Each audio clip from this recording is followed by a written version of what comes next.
ठीक है, बेसिकली ये जो लेक्चर है ना न्यूरल नेटवर्क्स पार्ट 2, ये जो फर्स्ट लेक्चर था आप लोगों का उसका पार्ट 2 बनता है बेसिकली। मतलब ये उसी पैटर्न पे है, लेकिन इसमें जो हमारा कोर्स है ना न्यूरल नेटवर्क्स का, उसमें थोड़ी सी डिटेल ऐड मैंने की है।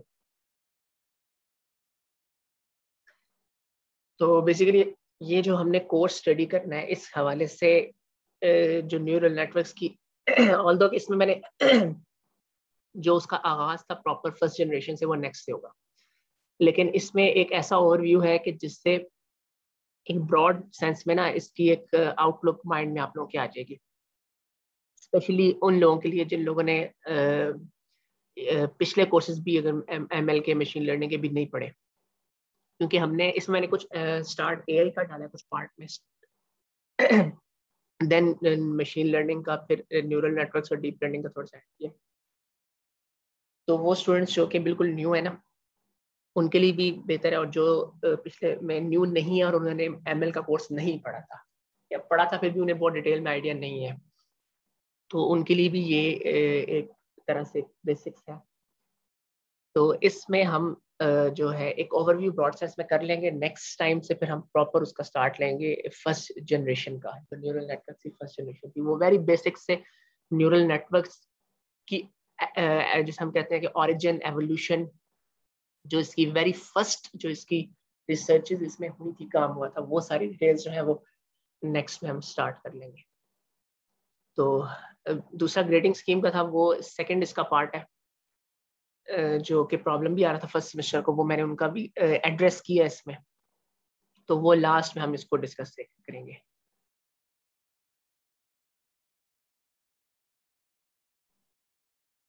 तो ये हमने डिस्कस लास्ट टाइम किया था कि हम न्यूरल नेटवर्क्स को फर्स्ट जनरेशन से लेंगे, स्टार्ट करेंगे और एंड तक जाएंगे, डीप लर्निंग तक जाके कोशिश करेंगे कि टच करें।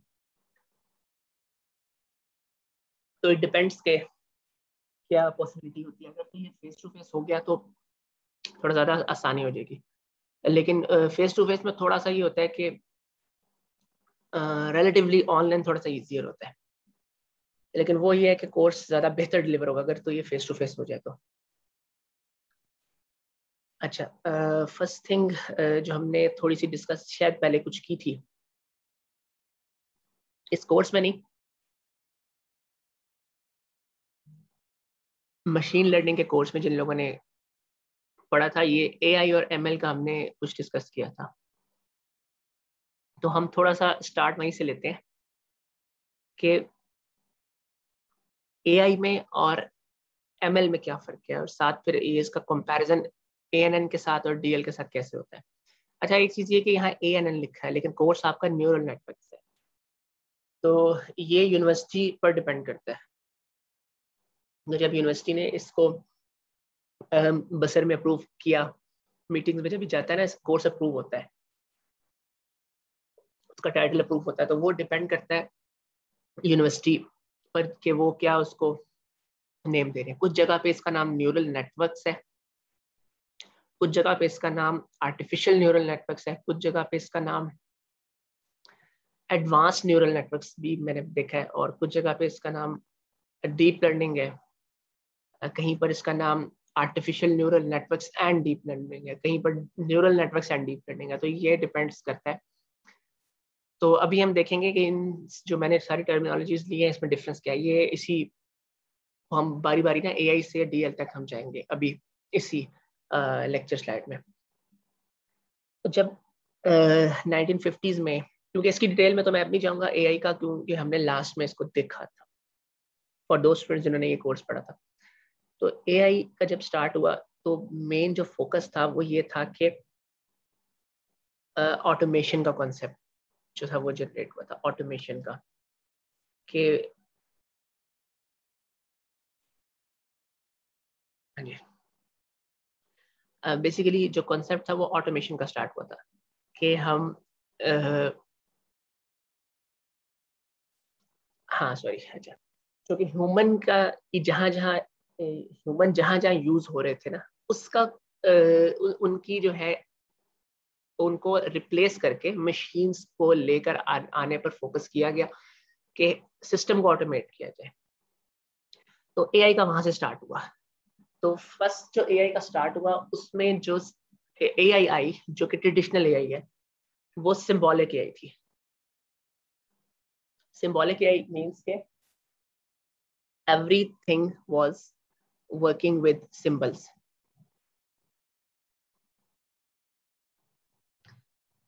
के मींस के हर जो टास्क था वो सिंबल के थ्रू डिफाइंड किया जा रहा था। कि उस वक्त देखें जब एक चीज स्टार्ट होती है, जब आप लोग अब रिसर्च पेपर्स लास्ट में आप लोगों ने देखे होंगे, कुछ इस सेमेस्टर में मजीद इस पर करेंगे काम, तो आप लोगों ने शायद पढ़ा होगा कि रिसर्चेस में किस तरह से ऑथर्स काम करते हैं, लिखते हैं। तो जब वेरी फर्स्ट काम हुआ एआई में, तो फोकस ये था कि ह्यूमंस की रिक्वायरमेंट की बजाय मशीन्स को लाया जाए, और वो सारा का सारा जो था वो इन टर्म्स ऑफ राइटिंग आ गया, कि मतलब हर चीज जो है वो डिफाइंड की जाए। अच्छा, अब इसमें प्रॉब्लम, चलें इसकी जरा हम दो चार डेफिनेशंस देख लेते हैं, फिर इस पे बात करते हैं आगे इसमें क्या प्रॉब्लम आया और फिर एमएल की तरफ क्यों वर्ल्ड शिफ्ट हुआ। Study of how to make computers think, जिस तरह इंसान सोच सकते हैं उस तरह किस तरह से मशीन सोच सकें। कंप्यूटर्स इंटेलिजेंस के थ्रू इंटेलिजेंटली प्रॉब्लम सॉल्व कर सकें। बेसिकली ये जो डेफिनेशन है ना, ये डिफरेंट ऑथर्स ने दी थी, ये उस वक्त दी थी कि ये हमारा इस वक्त जैसे अब आप लोग देखें रिसर्च पेपर आप लोगों ने पढ़ा होगा। सबसे पहले आप लोग एब्स्ट्रैक्ट जब देखते हैं, पहला पॉइंट मोटिवेशनल होता है, दूसरा प्रॉब्लम स्टेटमेंट का होता है। तो बेसिक चीज होती है प्रॉब्लम स्टेटमेंट क्या है। उस वक्त रिसर्च का प्रॉब्लम स्टेटमेंट ये था कि कंप्यूटर्स को के थ्रू ऑटोमेट किया जाए सिस्टम, मशीन्स माइंड के साथ कॉन्सेप्ट दिया जाए कि जिसमें मशीन्स के पास माइंड हो, मतलब वो मशीन वो काम करे जो ह्यूमन माइंड कर सके। ह्यूमन थिंकिंग को रिलेट किया गया कंप्यूटर से। बेसिकली ये प्रॉब्लम स्टेटमेंट था जिस पर काम किया गया। इसकी हमने एआई की जनरेशन डिस्कस की थी, वो न्यूरल नेटवर्क से डिफरेंट है। न्यूरल नेटवर्क्स की जनरेशन, अब जो पुराने स्टूडेंट्स हैं उनको आइडिया होगा, हमने एआई की कुछ जनरेशन डिस्कस की थी, फर्स्ट सेकंड थ्री, बीच में एक दो में डिक्लाइन भी आया, फिर बूस्ट आया। लेकिन न्यूरल नेटवर्क्स की जो जनरेशन है वो डिफरेंट है इससे। वो इस तरह से डिफरेंस है कि उसमें neural network all in all focus है। चलें उस पर भी हम करते हैं बात के, न्यूरल नेटवर्क्स पे भी हम आते हैं तो फिर उस पर बात करते हैं। बेसिकली प्रॉब्लम स्टेटमेंट जो होता है ना रिसर्च में, सबसे पहली चीज होती है कि क्या प्रॉब्लम स्टेटमेंट है जिस पर काम किया जा रहा है। तो एआई में प्रॉब्लम स्टेटमेंट ये था कि कॉम्प्लेक्स से कॉम्प्लेक्स टास्क भी मशीन्स के थ्रू सॉल्व करवाया जाए, कि जिसमें ह्यूमन को काम ना करना पड़े। बेसिकली ये कॉन्सेप्ट था जिस पे काम किया था। अब इसमें प्रॉब्लम क्या आया, मैंने भी बात की सिंबॉलिक एआई की, तो उसमें हमारे पास हर चीज सिंबल्स के थ्रू डिफाइन की गई, कंडीशंस के थ्रू, कंस्ट्रेंट्स के थ्रू। जब ये काम किया गया तो एक लिमिट आ गई, उसके बाद ये पॉसिबल नहीं हो रहा था। उसकी वजह ये थी कि जब टास्क बढ़ते गए तो कॉम्प्लेक्सिटी इंक्रीज होती गई, इनहैंस होती गई। जब इतनी कॉम्प्लेक्सिटी हो गई कि अब देखें, मैं छोटी सी एग्जांपल आप लोगों को देता हूँ। देखें बेसिकली हमारे पास जो है, इंसान कैसे सोचता है, ह्यूमन कैसे सोचेगा। मिसाल के तौर पे जो पहला न्यूरल नेटवर्क था वो मेल और फीमेल की पिक्चर दी गई, जस्ट एक पासपोर्ट साइज पिक्चर जिस तरह से आप कहते हैं, और उस पे लर्निंग करवाई गई। अभी लर्निंग पे हमारे लगे मशीन लर्निंग पे, तो लर्निंग के थ्रू उसने प्रिडिक्ट किया। अब मिसाल के तौर पे इंसान किस तरह से सोचता है। देखिए आप लोगों के सामने एक टेबल हो, एक चेयर हो, आप लोगों को कैसे पता चलेगा कि टेबल है चेयर है? आप लोगों की सोच का अंदाज क्या होगा? अच्छा, अब अगर हम कंपेयर करें, वो तो आप लोग सारे इमेजिन कर सकते हैं, आप लोगों कैसे किस तरह पता चलेगा कि आपके सामने एक टेबल है, एक चेयर है, एक क्लासरूम है, एक मल्टीमीडिया है। लेकिन मशीन जो है ना, उसके उसके सोचने के तक अगर हम जाए ना, अ, तो वहां पर देखें अब मशीन किस तरह सोच सकती है। हम उसे कंडीशंस देंगे कि अगर ये कंडीशन है, ये कंडीशन है तो ये, अगर ये कंडीशन है तो ये है। एक तो तरीका ये हो गया, इसे कहेंगे आर्टिफिशियल इंटेलिजेंस। आर्टिफिशियल इंटेलिजेंस में ही सब कुछ आ रहा है, लेकिन ये आर्टिफिशियल इंटेलिजेंस सिंबॉलिक हो गई है। इसमें हमने सारी चीज सिंबल्स के थ्रू दी है, कंडीशंस के थ्रू दी है। अब एक तरीका ये है कि हम उसमें कोई फीचर्स निकालें। कोई कोई मिसाल के तौर पे हम निकालें, मिसाल के तौर पे पैटर्न देखें, उसे कहें कि अगर हम एक इमेज देते हैं तो उसमें टेबल के जो होंगे कोने, जो एजेस होंगे टोटल, वो उसके उसमें डिफरेंस आएगा पूरा एक ना, उसमें एक डिफरेंस आएगा उसकी बैकग्राउंड से। तो वो डिफरेंशिएशन की बेस पे, डिफरेंशियल की बेस पे ये फिल्टर्स हैं जो डिजाइन हुए हुए थे इमेज प्रोसेसिंग के, वो दिए गए। उसने डिफरेंस की बेस पे बता दिया कि ये शेप इसमें अवेलेबल है। अब उसमें हम उस शेप को फिर कर सकते हैं कि अगर ये, मतलब बेसिकली हमने उसमें कोई ना कोई फीचर्स निकाले ना, इंटेंसिटी फीचर्स, ये इंटेंसिटी फीचर्स कहते हैं कि हमने उसके एजेस की बेस पे फीचर्स निकाले। तो एक तरीका तो ये था कि उस पे इसमें फीचर्स निकाले जाए। अच्छा, अब नेक्स्ट एक जब कॉम्प्लेक्सिटी बढ़ती गई, फिर फोकस इस चीज पे हुआ कि हम जो डाटा देना, हमें हर चीज डिफाइन ना करनी पड़े। क्योंकि अभी हाँ, जो फीचर्स की मैं बात कर रहा था, फीचर्स जो है वो डिफाइन करना हर जगह मुश्किल होते हैं। कुछ केसेस ऐसे हैं क्योंकि मशीन को समझाना इन अगर हम कॉम्प्लेक्सिटी की बात करें ना, जैसे मेडिकल इमेज में बहुत सारे इमेजेस आ जाते हैं, उसमें कॉम्प्लेक्सिटी जब बढ़ती है तो वो डिस्टिंग्विश करना ही मुश्किल हो जाता है। फिर वहां पर कॉन्सेप्ट आया कि हम क्यों ना ऐसे एल्गो डिजाइन करें कि वो एल्गो को डाटा देते हैं। एल्गो हम डिजाइन करें, हम कंडीशंस ना दें, हम एल्गो दें जो डाटा को इनपुट ले और डाटा की बेस में से इंफॉर्मेशन निकाले और उसकी बेस पे कोई ना कोई डिसीजन। तो कॉन्सेप्ट यहाँ से फिर आया मशीन लर्निंग का, कि हम मशीन को कहे कि वो खुद लर्निंग कर ले, लर्निंग बेस्ड एल्गोस डिजाइन हो। तो वो हमने कुछ डिस्कस किए थे पिछले कोर्स में। तो वहां से लर्निंग का कॉन्सेप्ट आया। मशीन लर्निंग बेसिकली हमारे पास क्या थी कि हमारे पास एक्सपीरियंस से, एक्सपीरियंस किस चीज से होगा, देखिए हमारे पास एक डाटा डाटा का हमारे पास एक एंटिटी है जिसमें डाटा पॉइंट्स भी हो सकते हैं, सिग्नल होगा, पॉइंट्स भी हो सकते हैं। डाटा साइंस की अगर डोमेन देखें उसमें भी हमारे पास पॉइंट्स होते हैं, वैल्यूज होती हैं। अगर हम बात करें इमेज की, तो इमेज में भी वैल्यूज ही होती हैं।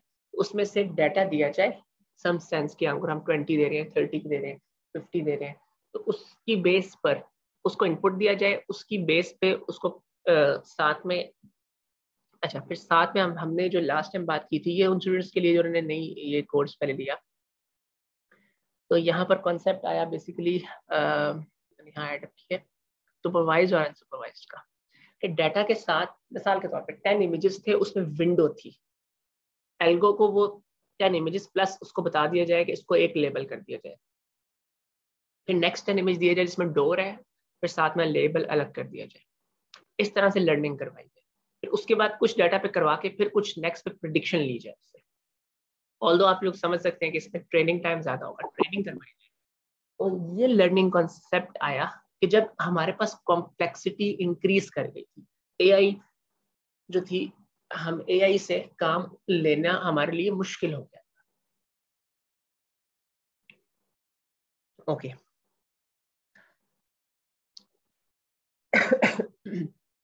अच्छा, हमने एआई का जब सॉरी एमएल का हमने पार्ट इसमें देखा था, तो हमने कुछ केएनएन देखे थे। केएनएन एक टेक्निक है जो लर्निंग करी थी डाटा में से। हमने वो क्लास में भी, आई थिंक आपका फेस टू फेस हो गया था ना बाद में, तो हमने क्लास में इसकी वो न्यूमेरिकल एग्जांपल्स भी देखी थी।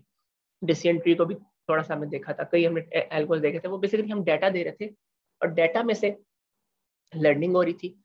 अच्छा, अब एक कॉन्सेप्ट इसमें ये था कि कहीं कहीं लेबल्स नहीं हम दे सकते थे। मिसाल के तौर पे अब डाटा में एक डोर है और एक विंडो है। कुछ केसेस ऐसे हैं जिसमें हमारे पास ये क्लासेस होती हैं कि दो क्लासेस है हमारे पास, 2 क्लास प्रॉब्लम है, क्लासिफिकेशन प्रॉब्लम है जिसमें 2 क्लासेस हैं। कई जगह 10 क्लासेस भी हो जाती है, 20 भी हो जाती है। और कहीं पर हम लेबल नहीं कर सकते, स्पेशली सिग्नल्स का डाटा कई दफा ऐसा होता है, नेटवर्क्स में का भी होता है, इंजीनियरिंग का भी होता है, करंट सिग्नल भी होता है, डिफरेंट किस्म का डाटा होता है, उसमें कई दफा लेबल नहीं हो सकता। तो उसमें से हमने वो भी क्लस्टरिंग का पार्ट देखा था।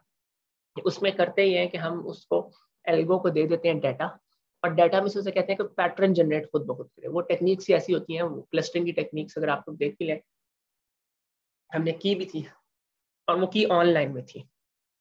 के मींस क्लस्टरिंग और डिफरेंट किस्म की। उसमें क्या होता है, डाटा जो है डिफरेंट क्लस्टर्स बना लेता था ऑटोमेटिकली। जो एल्गो था वो क्लस्टर्स बना लेता था किसी खास प्रॉपर्टी की बेस पे, किसी खास मैथमेटिकल फार्मूला लगा के वो एक क्लस्टर ये बना लिया, ये बना लिया, ये बना लिया। अब उसमें वो कहता था कि ये इसमें ये इस तरह से क्लासेस मौजूद है। तो वो अनसुपरवाइज्ड लर्निंग कि हम उसको नहीं बता सकते कि कुछ केसेस में देखें ऑब्वियसली सुपरवाइज्ड की जो है परफॉर्मेंस अनसुपरवाइज्ड से बेहतर थी, लेकिन वो केसेस थे कि जिसमें हम ये काम कर नहीं सकते थे। अच्छा, अब अगर हम बात करें इसके अलावा, तो कुछ केसेस ऐसे हमारे पास आए कि जिसमें हमने कोशिश की कि कुछ पार्ट सुपरवाइज कर लिया, कुछ लेवल दे दिए, कुछ ना दिए, सेमी सुपरवाइज लर्निंग आ गई। तो जब आप लोग रिसर्च पेपर्स पढ़ेंगे तो आप इसका की थाउजेंड्स ऑफ अदर टर्मिनोलॉजीज देख लेंगे। अच्छा, अब अगर हम बात करें कि मशीन लर्निंग में क्या प्रॉब्लम आया, ये मशीन लर्निंग से हमें आगे जाना पड़ा। अभी जो आप लोग रिसर्च पेपर्स पे काम कर रहे हैं ना, अभी आप लोग जो रिव्यू पेपर टाइप अगर कोई लिखे तो उसमें आप लोग ये देखेंगे कि वर्ल्ड किस साइड पे जा रहा है, और आप लोग अगर खुद पढ़ेंगे डिफरेंट पेपर्स तो आप अपना पॉइंट ऑफ व्यू भी लिख सकते हैं कि वर्ल्ड इस साइड पे जा रहा है तो हमें इस साइड पे रिसर्च रिक्वायर है। तो ये रिसर्च पेपर लिखने का और पढ़ने का फायदा यही है कि आप लोगों को आइडिया होगा कि वर्ल्ड में आज तक हो क्या रहा है। अब बेसिकली एमएल में क्या प्रॉब्लम है, प्रॉब्लम ये आया कि डाटा सेट हमारा जब 100 एंटिटीज हो गई, लेट्स सपोज डाटा में, डाटा अगर सिग्नल का था, इमेज का था, किसी कंपनी का था, डिफरेंट एम्प्लॉयज का था, अगर वो 100 हो गए, फिर 150 हो गए, 200 हो गए। आज से कुछ साल पहले डाटा कलेक्ट करना मुश्किल था, लेकिन आज डाटा कलेक्ट करना आसान हो गया। डाटा ऑटो में कलेक्ट हो रहा है। आजकल एक टर्मिनोलॉजी यूज होती है कि वी आर डाटाफाइड। हम हर तरह से हम यूट्यूब यूज करते हैं, हमारा डाटा ऑटोमेटिकली सेव होता जा रहा है कि हम क्या सर्चिंग करें। हम अगर आप स्नैक वीडियो, टिकटॉक देखें, अमेजोन की बात करें, जितने भी एप्स में यूज हो रहा है, ये बेसिकली डाटा हमारा जो है वो कलेक्ट होता जा रहा है। अब डाटा बेसिकली क्या हो रहा था, इजाफा होता जा रहा है डाटा में। जिस तरह से कस्टमर जो इंटरनेट की अवेलेबिलिटी भी इंक्रीज हो गई, हर एक्सेस हर बंदे के पास आ गई इंटरनेट की, डाटा जो है वो कलेक्ट होने में इंक्रीज होता जा रहा है। तो इसके बाद डाटा जो है वो बढ़ गया। जब डाटा इंक्रीज हुआ तो मशीन लर्निंग के एल्गोस जो हमने पढ़े थे, शायद आपको याद भी हो, KNN की हमने बात की थी कि ये बहुत ज्यादा डाटा पर काम नहीं कर पाता, तो वो फेल हो गए। फेल इस तरह से हुआ कि जो एक्यूरेसी उनकी 80 पर थी वो 40 पे आ गई, उनकी परफॉर्मेंस लो हो गई। अब वहां पर क्या प्रॉब्लम जनरेट हुए, ये हम इस न्यूरल नेटवर्क्स की जो आगे हम जनरेशन पढ़ेंगे, यहाँ पर आप लोगों को चीज क्लियर होगी। किस जनरेशन में क्या चीज हुई, फिर नेक्स्ट जनरेशन आई उसमें क्या चेंज आया, ये सारी चीजें हम पढ़ेंगे कि क्या प्रॉब्लम आए थे, फिर उसको एड्रेस करने के लिए न्यूरल नेटवर्क्स किस तरह से ओरिजिनेट हुए। बेसिकली मैंने न्यूरल नेटवर्क्स की थ्योरी नहीं डाली, वो इसलिए नहीं डाली क्योंकि वो हमने हमारा कोर्स है। तो जिन लोगों ने ये पढ़ना होगा, अच्छा पिछला लेक्चर जो था वो मैंने आप लोगों से शेयर कर दिया था, आई थिंक पावर पॉइंट नहीं किया तो वो भी मुझे बता दीजिए, क्योंकि इसका पावर पॉइंट में शेयर कर दूंगा कि AI मशीन लर्निंग जो फर्स्ट सेमेस्टर वाले हैं वो थोड़ा सा गो थ्रू कर लें। अगर डायरेक्ट न्यूरल नेटवर्क पे आएंगे तो वो उन्हें ये बताना चाहिए कि न्यूरल नेटवर्क आर्टिफिशियल इंटेलिजेंस का पार्ट है, इसमें लर्निंग इन्वॉल्व है और ये मशीन लर्निंग की एक टेक्निक है। तो बेसिकली ये न्यूरल नेटवर्क जो है ये एक मशीन लर्निंग की टेक्निक थी जिसमें लर्निंग करवाई। मैंने इसकी वही मैंने अभी जिक्र किया, मैंने इसकी थ्योरी नहीं डाली, थ्योरी इसको नेक्स्ट में हम करेंगे। अभी जैसे इस पे जरा जनरल सी एक ना ब्रॉड फॉर्म में एक डिस्कशन कर लेते हैं। बेसिकली एक लर्निंग बेस्ड टेक्निक थी और इसमें सुपरवाइज्ड ज्यादा काम हुआ, अनसुपरवाइज्ड भी थोड़ा बहुत आया, इसमें हैबिट लर्निंग और इस तरह की चीजें आई, लेकिन वो सक्सेसफुल ज्यादा नहीं रही। इसमें सुपरवाइज्ड लर्निंग जो है वो यहाँ पर टारगेट की गई। और यहाँ पर आप लोग इस पिक्चर में देख सकते हैं कि देखिए 3 इनपुट्स हैं, एक इनपुट है, एक हिडन है, एक आउटपुट है। इनपुट लेयर, हिडन लेयर और आउटपुट लेयर। कि क्या है, ये आप देख सकते हैं कि इनपुट जो है वो ऑल हिडन यूनिट्स को जा रही है और आगे फिर वो जो आउटपुट है ये बेसिकली क्लासेस है कि वो इमेज डिवाइड, जो 3 इनपुट थी ना वो डिवाइड हो रही है एक कैटेगरी में या दूसरी कैटेगरी। लेट्स सपोज आप कह सकते हैं कि अगर हम 3 इमेजेस थे और किसी में विंडो थी, किसी में डोर था, तो ये एंड 2 एक में चले जाएंगे या तीनों एक में चले, तीनों में डोर हुए तीनों उसमें चले जाएंगे। लेकिन इसको पहले लर्निंग करवाई जाएगी, पहले इसको लेबल दिए जाएंगे कि हर एक के साथ लेबल क्या है, उसकी ट्रेनिंग कैसे होगी, ये सारी चीजें इस कोर्स में आएंगी। ट्रेनिंग कैसे होगी, वो पूरा मैथमेटिक्स हम पढ़ेंगे, किस तरह से फॉरवर्ड जाएगा, फिर किस तरह से बैकवर्ड जाएगा, फिर किस तरह से इटरेशंस होंगी, फिर किस तरह से एक इपॉक कंप्लीट होगा। तो ये सारी चीजें हम इसमें देखेंगे। तो अब हम बात करते हैं कि न्यूरल नेटवर्क्स। अच्छा, थोड़ी सी मैथमेटिक्स यहाँ डाली है, थोड़ी सी कॉम्प्लेक्स लग रही है, लेकिन फिलहाल इसको आपको देखने की जरूरत नहीं है इतनी। बस एक देख ले, सम सेंस अंदर प्रोसेसिंग हो रही है, कोई मैथमेटिक्स हो रही है। और ये मैथ्स कहाँ से आई है, बेसिकली ये आप लोग देख लें कि ये ह्यूमन ब्रेन की मैथमेटिक्स से वो मॉडल किया गया, ह्यूमन ब्रेन का मैथमेटिकल मॉडल बनाया गया। इसकी हम जिक्र करेंगे नेक्स्ट में या उससे नेक्स्ट में, ये चीज़ आएंगी।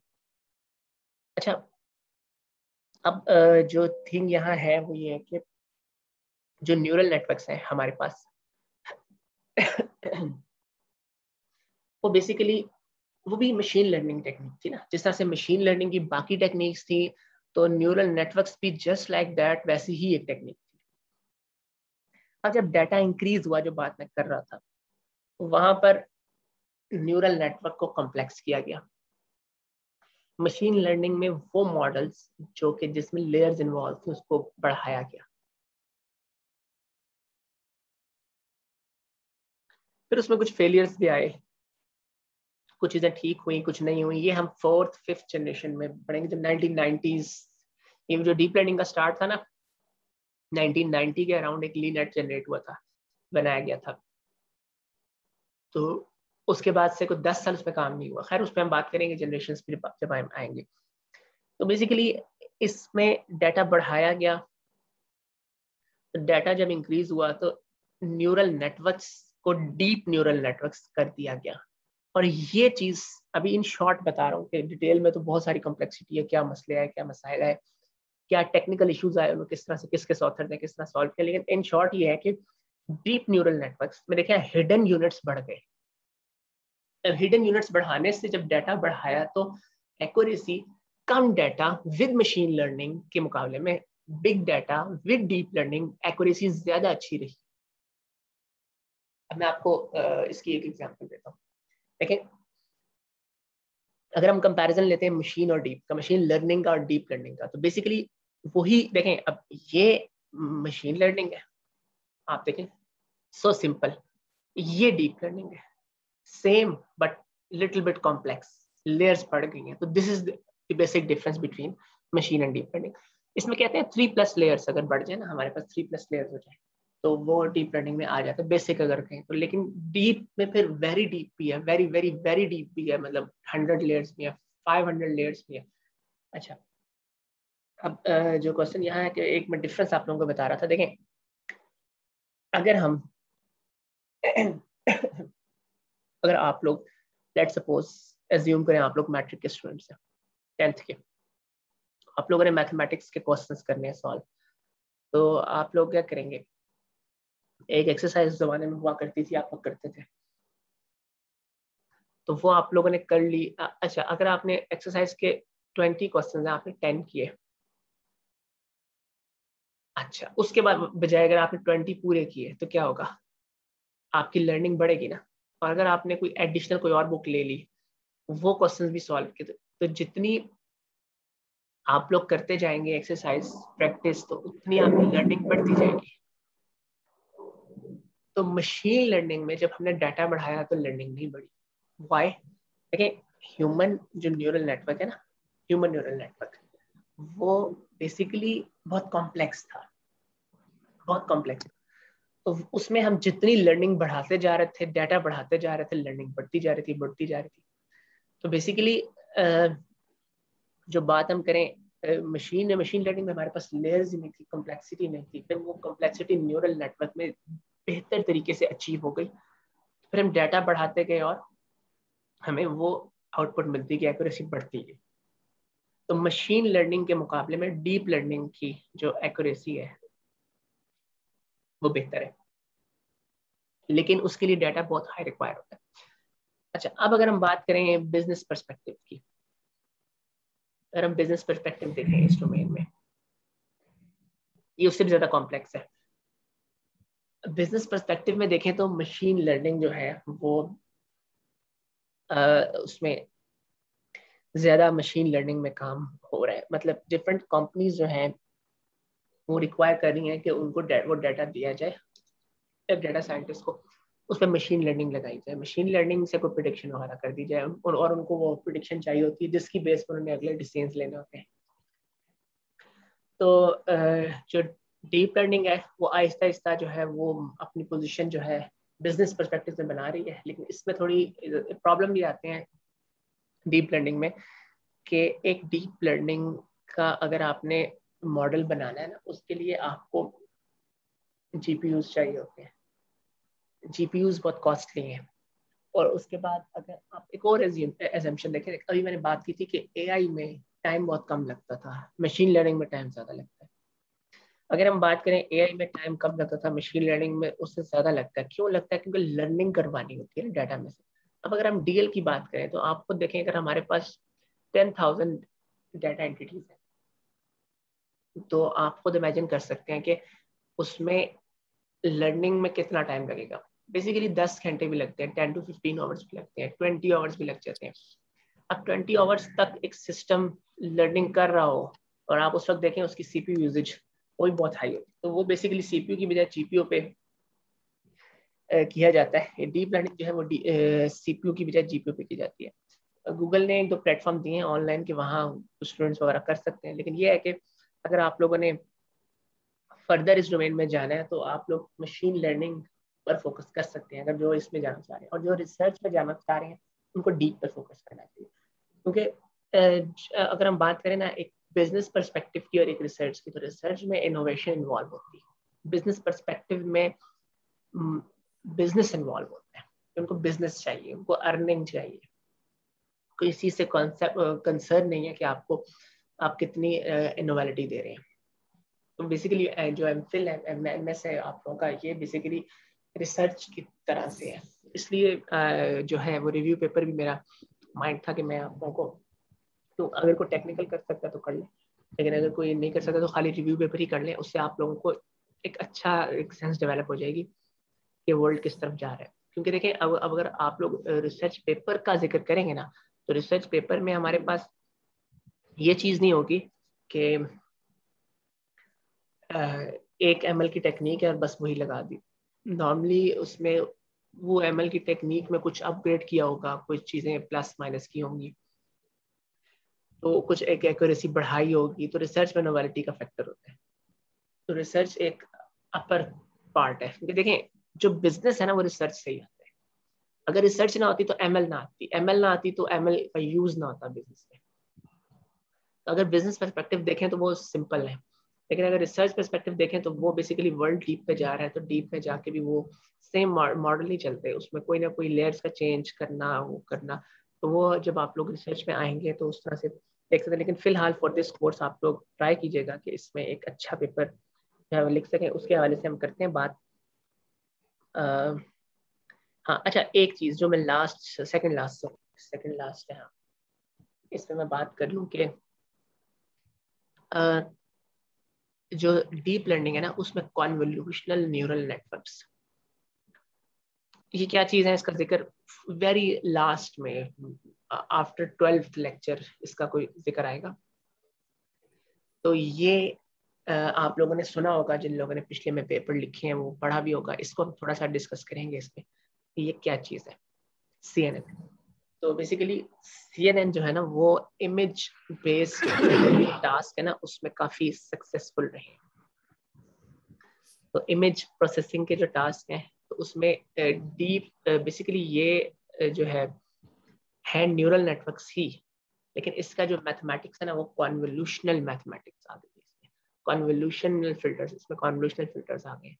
तो ये एक इंटरेस्टिंग और बहुत इम्पॉर्टेंट और बहुत ज़्यादा यूज़ किया जाने वाला मॉडल है डीप कन्वोल्यूशनल न्यूरल नेटवर्क, जो कि डीप लर्निंग में है। Deep learning total 7 to 8 models हैं इस वक्त जो कि अभी तक बन चुके हैं, जिसमें टॉप पे CNN है, इसके अलावा ऑटो इनकोडर्स है जो कि अनसुपरवाइज्ड, देखिए अनसुपरवाइज्ड डीप लर्निंग भी है, जैसे अनसुपरवाइज्ड डीप लर्निंग है।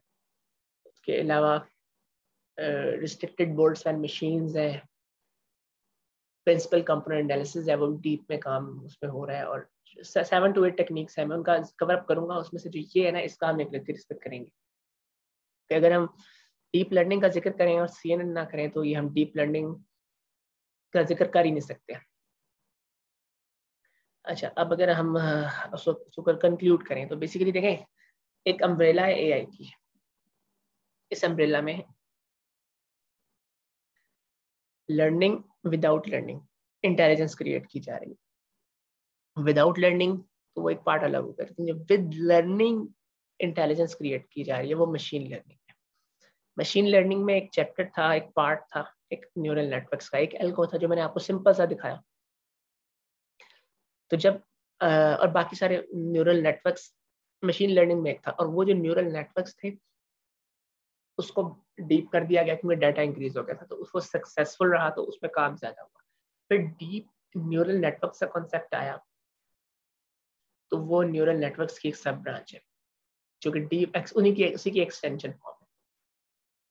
तो बेसिकली मशीन लर्निंग से डीप लर्निंग तक डाटा ड्राइवन वर्किंग होती है कि डाटा ड्राइवन काम किया जाए, कंस्ट्रेंट्स की बेस पे खुद पर्सनली ना किया जाए। तो अगली अगली दफ़ा से हम इसका वो स्टार्ट करेंगे फर्स्ट जनरेशन से। तो इसमें काफ़ी सारी मैंने चीज़ें डिफरेंट एंगल से की हैं, तो वो अगर कुछ कॉम्प्लेक्सिटी लग रही है तो वो हम इसको नेक्स्ट में देख लेंगे, क्योंकि अभी आहिस्ता आहिस्ता हम इसको कर लेंगे। न्यूरल नेटवर्क्स का जो पार्ट है ना जनरेशन 1 से एंड तक। अच्छा, मैं इसको ना एंड करके दोबारा से स्टार्ट करता हूँ, फिर हम इस पर बात कर लेते हैं जो हमारी थी।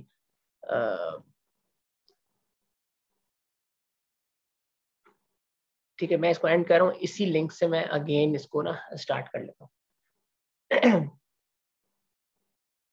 तो आप लोग दोबारा इसको ज्वाइन कर लें, फिर हम ग्रेडिंग स्कीम के हवाले से बात कर लेते हैं। जी ठीक सर।